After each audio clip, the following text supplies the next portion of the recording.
काजल भसवाटोली गांव में महानंदा नदी में 20 घर विलीन और 20 आशियाना कटाव की जद में।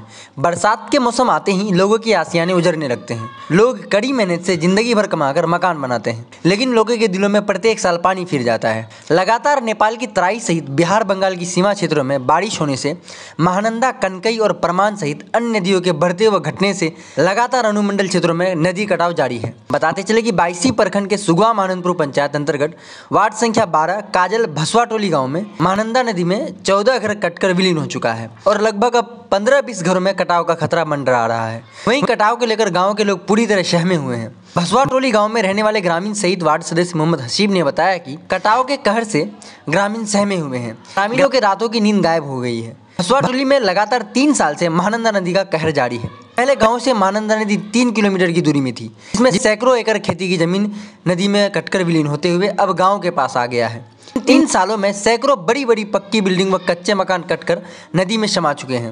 ग्रामीणों ने जनप्रतिनिधि व प्रशासन पर आरोप लगाते हुए कहा कि हम लोग वोट देकर विधायक सांसद बनाते हैं और आम जनता के लिए अनुमंडल सहित प्रखंड अंचल कार्यालय में अधिकारी लोगों को समस्या के लिए बैठते हैं। लेकिन 3 सालों में जनप्रतिनिधि सहित प्रशासन के यहाँ दौड़ते दौड़ते थक हार चुके हैं, लेकिन प्रशासन सहित जनप्रतिनिधि एक भी बार झांकने तक नहीं आए, न कटाव क्षेत्रों का जायजा लिया। ग्रामीणों ने बताया कि अभी तक इतना घर कट जाने के बावजूद भी अगर समय पर प्रशासन या जल निस्सरण द्वारा कटाव निरोधी कार्य होता तो ऐसी नौबत नहीं आती। कुछ लोग आशियाने छोड़कर भटकते हुए सड़क किनारे शरण लेने पर मजबूर हो रहे हैं। इंजीनियर राशिद रेजा ने बताया कि 3-4 सालों से लगातार नदी कटाव हो रहा है। मेरे पंचायत में पिछले वर्ष 100 घर नदी में कटकर विलीन हो गया, लेकिन प्रशासन से लेकर जनप्रतिनिधि अब तक कोई झांकने तक नहीं आया है। लेकिन इस मामले में 8 अप्रैल 2023 को बाढ़ नियंत्रण एवं जल निस्सरण पूर्णिया को आवेदन दिया है।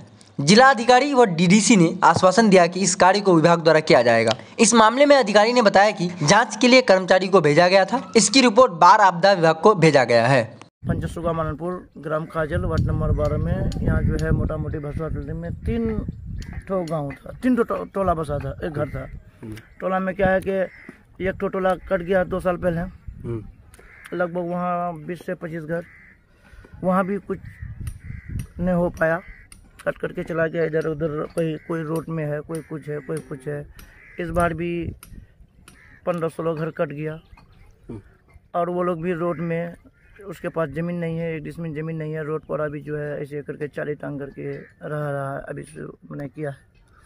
उसके बाद फिर बगल में सबका बिल्डिंग, जैसे बिल्डिंग भी कट गया है और सब बिल्डिंग बगल में सब तोड़ रहा है, देखबे करते हैं। देखिए सब बड़ा बड़ा बिल्डिंग यहाँ तोड़ रहा है, डर के मार से नहीं, अगर तोड़ता है तो नदी में चल जाएगा तो ये तो इटिया भी नहीं पाएगा।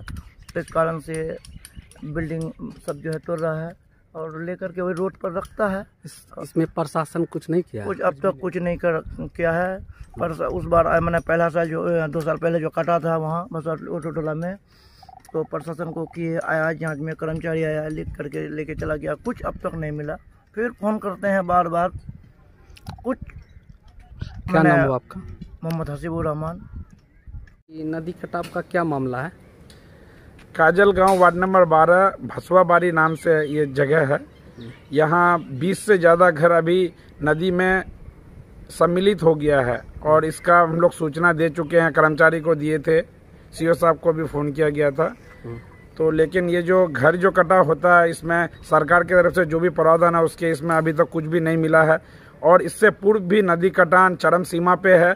लगभग लगातार 3-4 साल से नदी कटाव हो रहा है और आप 3-4 साल का अगर लगातार वर्ष गिनिएगा तो इसमें लगभग 100 घर अब तक कट चुका है नदी में। और हम लोगों का पंचायत में ये बड़ा कटाव है।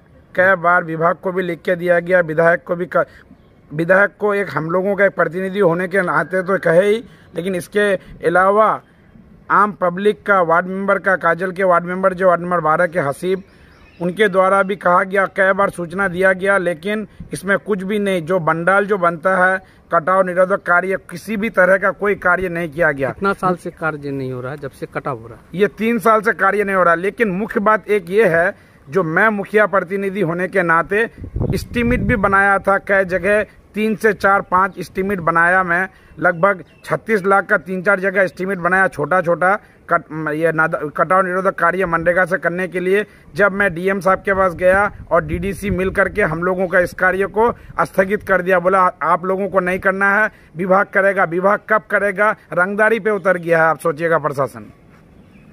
ये पूर्व डीएम था कि नहीं? नहीं, इसी बार के डीएम को ये एस्टीमेट बनाया गया था यहाँ से आपका जल संसाधन विभाग के जो एग्जीक्यूटिव इंजीनियर हैं उसके द्वारा एस्टीमेट बनाया गया था। और ये इसको आप मनरेगा ऑफिस में यहाँ पीओ को, प्रोग्राम ऑफिसर, कार्यक्रम पदाधिकारी को दिया गया, लेकिन कार्य नहीं हुआ। तत्काल प्रभाव से उसको रोक दिया गया। बार बार हम इसके अख्तरुल ईमान साहब को भी अपने साथ लेके गए, लेकिन उसके बाद भी सुनवाई नहीं किया डीएम हमारा, जो जिला अधिकारी अभी के। तो आप लोग ये सोचिए, आप जनता को इसमें जनता को जवाबदेह लेना पड़ेगा, पदाधिकारी से हो या बिहार सरकार से हो या जल संसाधन विभाग के जो अधिकारी उनसे। हम सुगवा महानंदपुर ऐसे ही काफी पिछड़ा इलाका है। आप ये रोड का स्थिति देख ही रहे हैं। आप आए क्या अमित जी, आप आए, रोड का स्थिति तो देख ही रहे हैं। जो डंगड़ा से लेकर के आप चटांगी आए तो क्या बद से बदतर स्थिति बना हुआ है। तो रोड बेकार है, घर लोगों का आशियाना उजड़ जा रहा है। तो यहाँ का विकास क्या, विकास के नाम पे जीरो है।